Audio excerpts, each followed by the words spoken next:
दोस्तों नमस्कार। देश के अंदर बाबा बन करके व्यापारी का काम करने वाले रामदेव की मुश्किलें बढ़ती हुई नज़र आ रही हैं। रामदेव के ऊपर पहले से ही एक तरीके से मिसलीडिंग एडवर्टीजमेंट का केस चल रहा है, मतलब एक भ्रामक विज्ञापन अपने प्रोडक्ट को लेकर के, पतंजलि के अलग अलग प्रोडक्ट को लेकर के किस तरीके से ये भ्रामक विज्ञापन दे रहे थे, लोगों को किस तरीके से गुमराह कर रहे थे, अपने प्रोडक्ट के बारे में झूठी झूठी बातें कह करके। इस चीज़ को लेकर के काफ़ी समय से हेयरिंग चल रहा है, सुनवाई चल रहा था सुप्रीम कोर्ट के अंदर, और सुप्रीम कोर्ट ने इनके ऊपर एक तरीके से इनको बहुत ही ज़बरदस्त फटकार लगाई थी कि आपको ये जो भ्रामक विज्ञापन है इसको रोकना होगा, तत्काल प्रभाव से इसको बंद करना होगा। लेकिन रामदेव की हिम्मत देखिए, है ना, कि कहाँ से इतनी हिम्मत आती है कि सुप्रीम कोर्ट के आदेश के बावजूद भी ये भ्रामक विज्ञापन देना जारी रखे। सोचिए कि इनके अंदर वो कौन सी शक्ति है, इनके पीठ पर उस कौन सी महाशक्ति का हाथ है कि ये उसके आगे कोर्ट के आदेश को भी कुछ नहीं समझते हैं। खुद को कोर्ट से, न्यायपालिका से, कानून से खुद को ऊपर समझते हैं, और कोर्ट के आदेश के बावजूद भी ये लगातार भ्रामक विज्ञापन देने का काम करते आ रहे थे। और इसीलिए सुप्रीम कोर्ट ने इनके ऊपर भ्रामक विज्ञापन का केस तो चल ही रहा था, अब साथ साथ में इनके ऊपर कोर्ट की अवमानना का केस भी शुरू कर दिया। और उसका नतीजा क्या हुआ कि जब रामदेव के ऊपर ये केस भी लद गया, सुप्रीम कोर्ट ने ये कह दिया कि अब आपके ऊपर कोर्ट के अवमानना का केस भी चलेगा, तो रामदेव की सारी हेकड़ी निकल गई, है ना। अब कोर्ट के सामने गिड़गिड़ाने लगे, माफ़ी वीर बन गए कि हुजूर हमको माफ़ कर दीजिए, माय लॉर्ड हमको माफ़ कर दीजिए, हमसे गलती हो गई, आगे से ऐसा नहीं होगा। लेकिन कोर्ट जो है इस बार रामदेव की सुनने के मूड में बिल्कुल भी नहीं है। और इनके जो रामदेव के साथ साथ में जो पतंजलि के सीईओ हैं आचार्य बालकृष्ण, है ना, इन दोनों की जो माफ़ीनामा की जो अर्जी थी, जो सुप्रीम कोर्ट में अपील की गई थी, दाखिल की गई थी कि मुझे माफ़ कर दीजिए, सुप्रीम कोर्ट ने उसको खारिज कर दिया। और खारिज करते हुए कहा कि आप जो हैं ये इतना आसान नहीं है ना। और इन लोगों को तो फटकार लगाया ही लगाया है, पतंजलि को, रामदेव को, और इनके जो सीईओ हैं आचार्य बालकृष्ण। इसके साथ साथ जो उत्तराखंड के जो एडमिनिस्ट्रेटिव ऑफिसर्स हैं उनको भी सुप्रीम कोर्ट ने फटकार लगाया है, क्योंकि सुप्रीम कोर्ट का ये सीधे तौर पर कहना है कि वहाँ के जो अधिकारी हैं, जो राज्य के अधिकारी हैं, उनकी भी कहीं ना कहीं इन चीज़ों में मिली भगत शामिल है, तभी जा कर के ये सब चीज़ें धड़ल्ले से चल रही थी। कोर्ट के आदेश के बावजूद भी भ्रामक विज्ञापनों को नहीं रोका जा रहा था। जस्टिस हिमा कोहली और जस्टिस ए अमानतुल्लाह जो है इस पूरे मामले की सुनवाई कर रहे थे। सुनवाई के दौरान बहुत सारी बातें कही गई कोर्ट के अंदर, लेकिन उसमें से 3 जो बहुत ही महत्वपूर्ण चीज़ें हैं, पॉइंट्स हैं, उसको मैं यहाँ पर आपके साथ ज़रूर शेयर करूँगा। सुप्रीम कोर्ट ने कहा कि पहले तो उत्तराखंड के अधिकारियों को लेकर के कि सुप्रीम कोर्ट ने कहा कि अधिकारी अवमानना करने वालों के साथ मिले हुए हैं। अवमानना करने वाले यानी कि जो रामदेव हैं, इनका जो पतंजलि है और इनके जो सीईओ हैं, ये अवमानना करने वाले हैं, और इनके साथ जो उत्तराखंड के अधिकारी हैं उनकी भी मिली भगत है, और इस चीज़ के लिए भी कुछ सज़ा का प्रावधान किया जाएगा। नंबर 2, क्या कोर्ट ने कहा है कि आप लोगों की ज़िंदगी के साथ खिलवाड़ कर रहे हैं। ये डायरेक्टली बाबा रामदेव के ऊपर और आचार्य बालकृष्ण के ऊपर आरोप लगाया है कि आप, ये पहले भी सुप्रीम कोर्ट ये चीज़ बोल चुका है, फिर आज कहा है कि आप जो है लोगों की ज़िंदगी के साथ खिलवाड़ कर रहे हैं। कैसे कर रहे हैं इसका एक उदाहरण मैं आगे दूंगा। तीसरा पॉइंट जो बहुत ही महत्वपूर्ण, सुप्रीम कोर्ट ने कहा है कि माफ़ी मांगना पर्याप्त नहीं है। आप ये जो माफ़ीनामा की अर्जी लेकर के आए हैं कि माय लॉर्ड हमको माफ़ कर दीजिए, ये सफिशिएंट नहीं है। पहली चीज़, हम इस मामले में उदार नहीं बनना चाहते हैं। क्लियर कट एकदम, यहाँ पर कोई गुंजाइश नहीं है कि हम इस मामले में उदार नहीं बनना चाहते, हम उदारता नहीं दिखाना चाहते हैं। और आपको इसका परिणाम भुगतना होगा।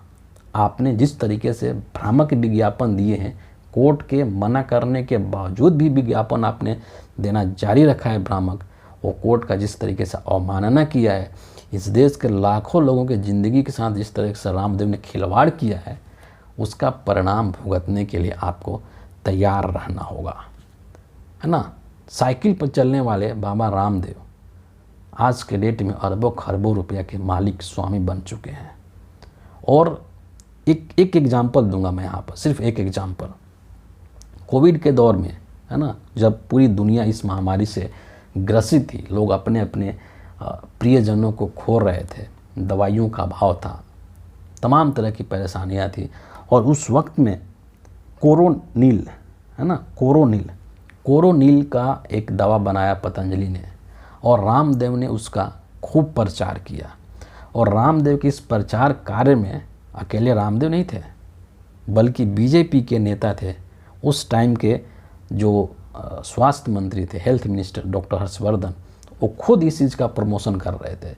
नितिन गडकरी भी इस चीज़ का प्रमोशन कर रहे थे।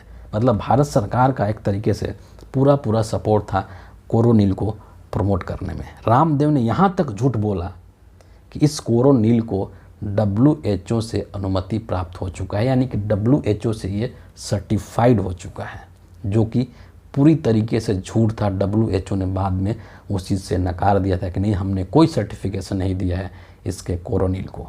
इस हद तक रामदेव ने झूठ बोला था। किस लिए झूठ बोला था? पैसा ही कमाने के लिए ना। फ्री में तो कोरोनिल ये बांट नहीं रहे थे देश के अंदर, हैं, दवाई का पैसा ले रहे थे, है ना। तो ये तो लोगों की ज़िंदगी के साथ खेलना ही हुआ कि आप पैसा ले रहे हैं इतनी बड़ी महामारी के दवाई के नाम पर, और वो दवाई भी सही नहीं है। और इसके अलावा पतंजलि के ऐसे कितने प्रोडक्ट हैं जो कि लैब टेस्ट में फेल हो चुके हैं। अगर मैं गिनाना शुरू करूं तो दसियों ऐसे प्रोडक्ट पतंजलि को हो जाएंगे जो कि लैब टेस्ट में फेल हो चुके हैं, जो पैरामीटर्स होता है उसको पूरा नहीं कर पाए हैं। और रामदेव जो है स्वदेशी के नाम पर इस देश को बहुत चूना लगा है, और इस देश के लोगों को बहुत चूना लगा है रामदेव। लेकिन अब वही रामदेव जो है कोर्ट के सामने भीगी बिल्ली बन करके गिड़गिड़ा रहे हैं कि हमको माफ़ कर दीजिए, माफ़ कर दीजिए। कैसे माफ़ कर दे कोर्ट इनको, कैसे माफ़ कर दे? ये वही रामदेव हैं जिन्होंने कि 2014 से लेकर के जब मोदी जी की सरकार बनने वाले थे, मोदी जी प्रधानमंत्री बनने की तैयारी कर रहे थे, रामदेव क्या बोलते थे, याद है आपको? काला धन आएगा, मोदी जी विदेशों से काला धन लेकर के आएंगे तो हिंदुस्तान के लोगों को टैक्स नहीं देना पड़ेगा। जब मोदी जी प्रधानमंत्री बन जाएंगे तो डीजल पेट्रोल सस्ता हो जाएगा, 30 रुपये लीटर हो मिलने लगेगा, 35 रुपये लीटर मिलने लगेगा। ये बाबा रामदेव बोलते थे। गैस सिलेंडर 300 में मिलना शुरू हो जाएगा। कुछ हुआ इसमें से? ना गैस सिलेंडर 300 रुपये का हुआ, ना डीजल पेट्रोल 30-35 रुपये मिला, और ना ही विदेशों से काला धन वापस इंडिया में आया, और ना ही आपके ऊपर जो टैक्स लग रहे हैं वो टैक्स कम हुए। उल्टा क्या हुआ कि जो आम इंसान है ना, उसके ऊपर टैक्स बढ़ गए, और देश के जो बड़े बड़े उद्योगपति हैं, मोदी जी के जो मित्र हैं, कॉरपोरेट टैक्स को कम कर दिया गया, उसमें लगातार रिबेट दिया जा रहा है। ये हकीकत है, ये हकीकत है इस रामदेव का, और ये हकीकत है पतंजलि का, जिसने कि झूठ बोल बोल के कि अरे ये सस्ती है, अरे ये तो अंग्रेजी दवाओं से बहुत सस्ती है और एकदम जड़ से बीमारी ठीक कर देगी। उसी चीज़ को लेकर के जो इंडियन मेडिकल एसोसिएशन है उसने शिकायत दर्ज किया था कि ये चीज़ें सही नहीं हैं। आप एक और चीज़ यहाँ पर देखिए, है ना, कहते हैं कि कहावत कहते हैं कि जब सैया भैले कोतवाल तो डर काहेगा, है ना। रामदेव को ये लग रहा था कि भैया जब मोदी जी प्रधानमंत्री बन ही गए हैं तो हमारा कोई क्या ही कर लेगा। ये खुलेआम पत्रकारों को मतलब धमकी देते थे एक तरीके से कि क्या उखाड़ लोगे मेला, मैं तो ऐसे ही बोलूँगा कि अंग्रेजी दवाई बेकार है, अंग्रेजी डॉक्टर्स बेकार हैं, है ना। मैं तो, और हमारे पतंजलि की जो दवाई है वो एकदम अमृत है, तुम पीते ही अमर हो जाओगे, तुम खाते ही अमर हो जाओगे। खुले तौर पे ये बोलते थे। आप ठीक है, आप जो है देखिए, एक बहुत बेसिक एक मोरलिटी है, मोरल साइंस है, सिखाया जाता है कि ठीक है आप अपनी चीज़ को बेचिए, आप अपनी चीज़ को अच्छा बताइए, लेकिन अपने चीज़ को अच्छा बताने के लिए आप दूसरे की चीज़ों की बुराई मत कीजिए, है ना। उसने भी बनाया है, उसकी भी डिमांड है, तभी तो बना रहा है। तो अंग्रेजी दवाई देश में बन रही हैं, बिक रही हैं। आपका पतंजलि का दवाई बन रहा है, बिक रहा है, पतंजलि के तमाम प्रोडक्ट बन रहे हैं, बिक रहे हैं, आप बेचिए। लेकिन उसको लेकर के लोगों के अंदर गलत विज्ञापन मत दीजिए, लोगों के दिमाग में गलत इन्फॉर्मेशन मत डालिए कि मेरे प्रोडक्ट में ये चीज़ खूबियाँ हैं और यही जो है सो है, बाकी चीज़ें बेकार है।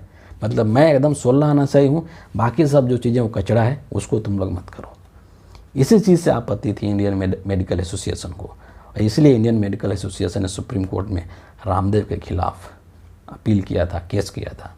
और अब वही रामदेव जो है वो एकदम कोर्ट के सामने भीगी बिल्ली बन चुके हैं, कोर्ट के सामने गिड़गिड़ा रहे हैं। लेकिन कोर्ट भी अब इसको इतने हल्के में लेने वाला नहीं है। आगे आगे देखते जाइए कि क्या होता है। जो ये लोग सोच रहे हैं रामदेव कि हमारे पीठ ऊपर मोदी जी का हाथ है, तो मैं कानून से ऊपर हूँ, मैं देश के न्यायपालिका से ऊपर हूँ, ये इनका भ्रम जो है ना मिट जाएगा। और ये मिटना बहुत ज़रूरी है। ऐसे इस तरह की जो मानसिकता के लोग हैं देश के अंदर, जिनको लगता है कि अगर मुझे सत्ता का संरक्षण प्राप्त है तो मैं सर्वोपरि हो गया और मेरे ऊपर कोई है ही नहीं और मेरा कोई कुछ बिगाड़ ही नहीं सकता है। दरअसल ये देश के कानून व्यवस्था का मजाक उड़ाना है, उसकी धज्जियाँ उड़ाना है, जो कि कतई भी बर्दाश्त नहीं किया जाना चाहिए। फिलहाल आगे आगे देखते जाइए कि इस केस में क्या होता है, और हो सकता है कि रामदेव को जेल भी जाना पड़े, है ना। तो देखते हैं अभी क्या होता है। फिलहाल इस वीडियो के लिए इतना ही है। आप सभी का बहुत बहुत धन्यवाद।